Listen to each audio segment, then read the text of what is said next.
Hi there, I'm Daniel, or in Chinese, my name is Wang Jianing. This video is about the Henosis movement. Henosis is an ancient Greek word meaning mystical oneness, union, or unity. And the teaching I have wanted to share is the acronym for Henosis, the holistic, eternal nature of self as infinite source. And today I'd like to talk about the movement I would like to inspire more and more in myself and those I'm connected to, and for you, those of you out there that are wanting to experience more of life, more of your authentic nature, more of the deeper self, perhaps your true selves. And really it's about unconditional love, joy, peace, abundance in all forms, having gratitude, and just really having fun with life. And recognizing that it is so worth it. And because I have experienced this in my own life, I can say this for myself, but it is so worth it to choose love. It is so worth it to be willing to learn and expand and open up the mind and perspectives, and then really recognizing who one is, who one truly is as a person, as a human being, as an energy, as a doorway to allow spirit through, allow creativity, allow the infinity that each of us is connected to be expressed through us in our own unique way, and so that we can actually help bring our dreams into reality. What do you really want more of in your life? What do you want to experience? Is it often in this society, in living in capitalism and democracy and whatnot, we think of money, financial freedom, and then of course freedom. But what will all those things lead? I like to invite you to picture if you were to have all the money in the world and all creative control over all aspects of your life, what would you actually be doing with your time? How would you actually be enjoying yourself?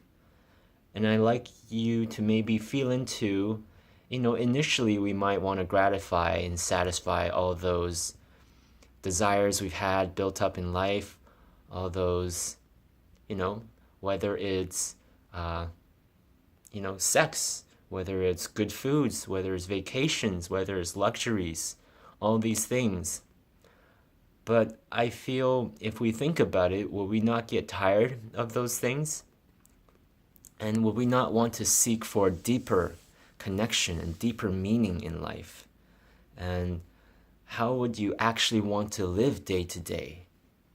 I've realized as I continue to explore inwardly, I've realized I want to live a life where there is well-being and connection and vibrancy and enthusiasm and childlike wonder and curiosity, and we get to play and create together and grow amazing food in beautiful nutrient-rich soil and cook together and create art together, shoot movies together, do plays, create video games, create games, play sports, all these things that I feel, let's say, corporations and the power structures have used in order to turn it into a product, to sell it back to us, and to, it's almost like it gets perverted in a way, or made to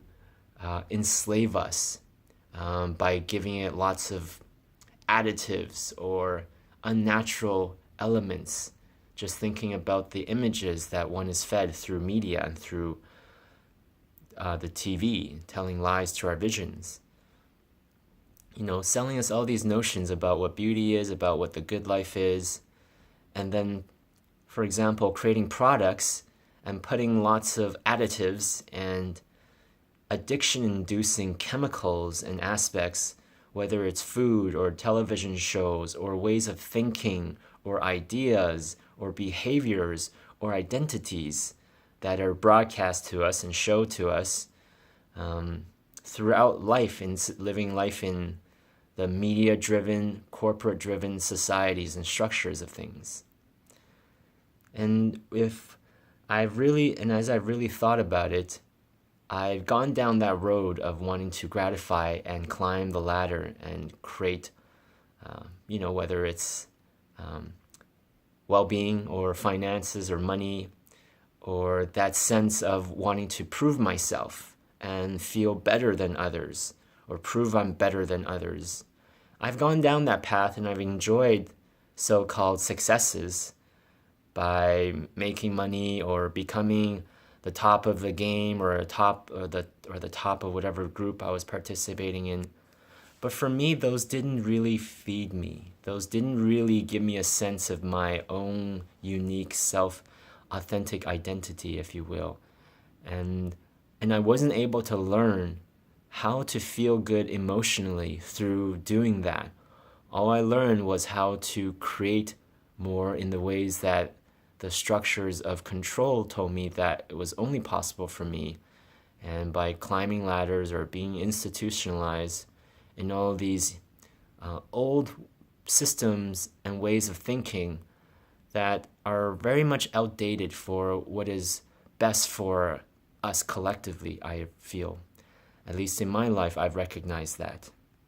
And throughout the last few years, really since about 10 years ago in my early 20s, I started allowing this sense of what I really desired, and I allowed my eyes to open and my mind to open and my perspectives to open.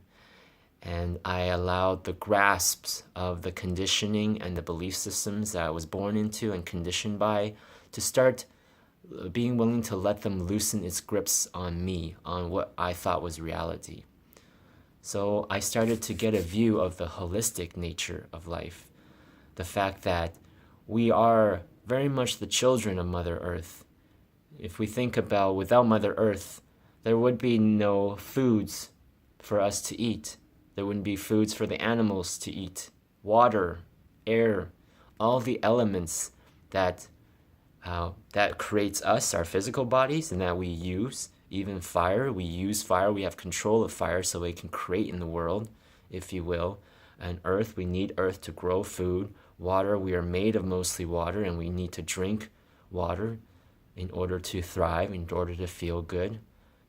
Air, ether, all these things, our lungs, the prana and the energy within our body is connected to all these energies and elements within Mother Nature. So by understanding the holistic view of life more and more, I started to notice that what I used to think was alternative medicine, naturopathy, acupuncture, sacred plant medicine, psychedelic shamanism, what have you. And I started experimenting by buying more organic veggies and putting more nature into my body, into my mind, and allowing that to cleanse the toxification, all the toxins and crap that I built up through eating junk and watching junk and believing in junk and talking junk to myself, if you will. And I started allowing the holistic nature of my life to move towards more harmony and connection to nature, to well-being, to thoughts and belief systems that actually helped me feel good, helped inspire me to take more kind action towards myself. And the more I did that, I was able to take genuinely kind action towards others. And so I'm recognizing also the holistic nature in that we very much, each of us has the shadow side, just like all things of the light has its shadow, as we can see all the shadows of society that are very much on full view display. If you turn on any TV channel, pretty much at some point, you'll start to get a sense of the shadow aspects of society, of media, of politics, of corporate structures, of the so-called globalization, if you will. So by allowing my viewpoints to open in a holistic manner, I began to see the choices that I made in the past and the choices that I always had in every moment to make different choices and to experiment with making choices. And I can say it has been well worth it to allow myself being willing to take action that are in alignment to the holistic view of my point of view. And that was for one of the things was realizing, for example, I drank a lot of milk as a kid. I loved milk and bought into that it had calcium, vitamin D, all these healthy things. It made me strong, helped me grow. And how much it's been advertised in media and marketing, and just how many popular, whether it's athletes or famous people that have done advertisements for milk. So buying into the whole celebrityism and trusting in people that are famous and successful, and they're always going to say and sell things that are good and worthy. But as I experimented, as I learned to let go of milk, and it's just one example, and dairy, I started feeling better. I started enjoying more well-being. Acne, for example, I had a lot of acne throughout my teenage years, and it was really the bane of my existence back then because I was very self-conscious and conditioned by media as being very aware of vanity of things, of self-image. And it was very painful, and I struggled a lot all the way up to my early 20s. But as I learned to let go of milk, for example, my acne started clearing up, and my energies and my depression started lifting more and more, as studies are now showing that depression is simply a symptom of physical inflammation. And for myself, I had intense depression, debilitating depression from mid-teens to early 20s, really, where often I would barely be able to get out of bed or go outside the house because I was so depressed and felt so social, had such social anxieties and tension that it was really difficult for me. So just this one little aspect, realizing that maybe all the things that I was shown to me throughout my life in schools, in society, on the TV, in the structures from the government, maybe weren't right for me. I'm certainly not saying it's not right for anyone, that everyone should do what I'm saying. No, this is about helping yourself expand your holistic view of who you are and of what your life is. And as I realized all of these things like the food pyramid and the products that I was addicted to buying, whether they were candy or junk food or pop or, things that, yes, they have added things to kind of really give you that intense dopamine rush and release and feel good, but they were things that caused you to continuously increase and reliance on those products in order to feel the same level of satisfaction or what I used to think was joy. So the holistic nature of things, expanding and opening my mind up to the eternal nature of things as well by opening my mind up to spirituality, to aspects of self-development, to principles in Buddhism and other spiritual practices and traditions, whether it was Chinese medicine, Japanese Zen, Eastern philosophy, even aspects of Western religion and some of its offerings of the eternal. Although I was never drawn to a lot of the Western religions or religions in general personally. But understanding the eternal nature of things and how other people have recognized the eternal nature of things, and when they live from that place, they can be present. And the gift is always in the present. We are always in the present, although our minds and our attention and our focus and awareness may take us beyond or to look back and ruminate or start to guesstimate and prevent and predict whether it's future or past. But realizing if I believe in eternity, that means I have eternal now moments. And for me to make the current now moment as joyful as I can, as peaceful as I can, as loving, nurtured, and with the energy of well-being, of feel-good, of enthusiasm, the more each moment afterwards can have and be open to more of all those beautiful energies that I actually want to experience. Because I lived in time-space for pretty much 30 years of my life, intense time-space, throughout my 20s. Everyone experiences this. not liking the job that they have. So you're counting down the minutes where you have to go back to work. You're counting down the hours, when you get to work, of when it's going to end, to lunch. You're counting down the minutes of when it ticks to 5 o'clock or whatever time you get off, so you can finally go home. And once you walk out that door, oh, there's a sense of freedom and release finally. You can go home and enjoy yourself. But for me, being so trapped in time space, when I got home, I had maybe a few hours where I get to let myself relax, but then I was counting down the hours before I had to go to bed, and then before I had to get up again and do it all over again. And then looking forward to the weekends, and then, the dreaded Mondays, and even the weekends. Okay, Friday night's very enjoyable. Saturday, the first half, great. When it comes to the second half, then it's like, oh, tomorrow's Sunday, and then after the day, I was like, oh, that is so common in society, is it not? In generally, typically, all of these notions. And by Sunday, you're just like, oh, today's the last day, and as Sunday night ticks down, it just feels like, I don't want to go back. And then, of course, the whole dreaded Mondays. So that's very much how the time space that I was trapped in. And then the vacations and all these things of waiting to accomplish this or get this raise or get this whatever accreditation or validation from external sources or structures of control, if you will. But as I allow the eternal concept of time, of life, to enter my mind and my physical, and then taking action, by action is simply allowing myself to enjoy the present moment, to enjoy what I do have, what has always been all around me. And one of the ways that help me do that is to just, if you're suffering, think about another person that's in a worse situation and has more reasons to suffer.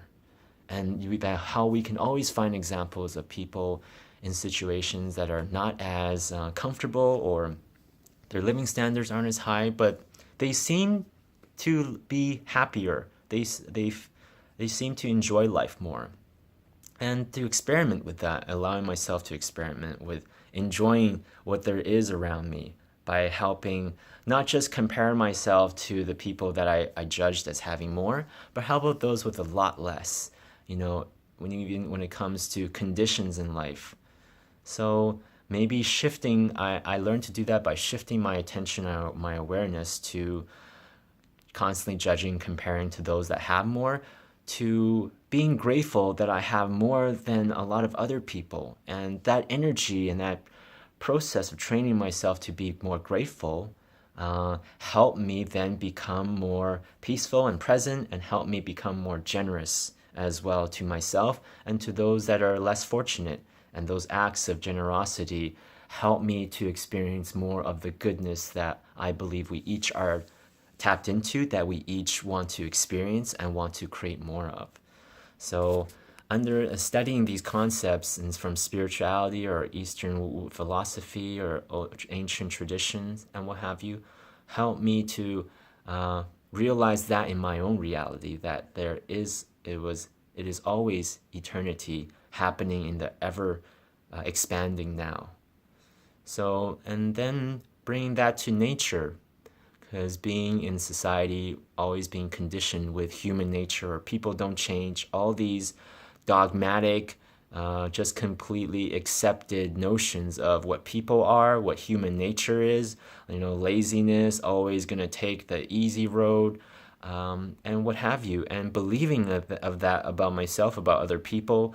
So living in a world where it was very scary and painful, and that I was always looking out to not to be stepped on, or, being taken advantage of or belittled, or the passive aggressiveness that exists here in Canada to a very intense and insidious degree, but is often not spoken about because it's not comfortable. Being in Canada, as Canadians don't like to talk about things that are uncomfortable. So, but that just leads to inauthenticity and passive aggressiveness on all these layers of relationships, of communication, of connection as well. But understanding, as I expand in my mind to understand the true nature of what people are, of what energy is, and that human beings are connected to a nature of love, of compassion, of kindness, of inspiration and creativity, and having desires that are good for the self, and not only good for the self, but good for everyone the self is connected to as well. And learning from people that have allowed their true natures through their authentic natures. And I believe everyone is connected to their own individual authentic nature of their infinite source of love, of creativity, of inspiration, of wisdom, of intention. And allowing that in my life more and more, by seeking my true nature and allowing that, that has only helped me then experience the true natures of others as I held greater space for my own true nature through into myself, into my life, my relationship with myself, and then trickling out into my relationship with all other people. I started experiencing the divine nature that is in people as I allowed more of that nature within myself to come into my body more and through my heart and into my physical being more and more. And thinking of the self and all these aspects of selfishness, of self-centeredness, there's always going to be contrasting groups of people. When one side, one group is conditioned and taught to always be contributing to other people so you can feel like a good person. That's what being a good person is. How parents kind of work their asses off just to create a better living for their kids, but to the detriment and neglect of thyself. And then how I see it is that is simply teaching the kids the pattern, that same pattern of needing to neglect the self in order to create some kind of what one thinks as love out there. And the people-pleasing people of the world, and I was certainly an addicted people-pleaser for so much of my life, but I never learned how to actually reciprocate that kindness or that compassion towards myself, and therefore it was never complete and it was never authentic, my wanting to people please. It was always looking for outside validation and gratification and what have you. And then there's the other side of the spectrum where people are conditioned to take first for themselves, and therefore causing so much damage and trauma and abuse in the relationships that they choose to enact those intentions out of, and therefore causing a lot of woundedness in many of us walking around, and which gives reason for the codependent nature of so many various relationships that take place, whether it's in the family, in the workplace, or with the self.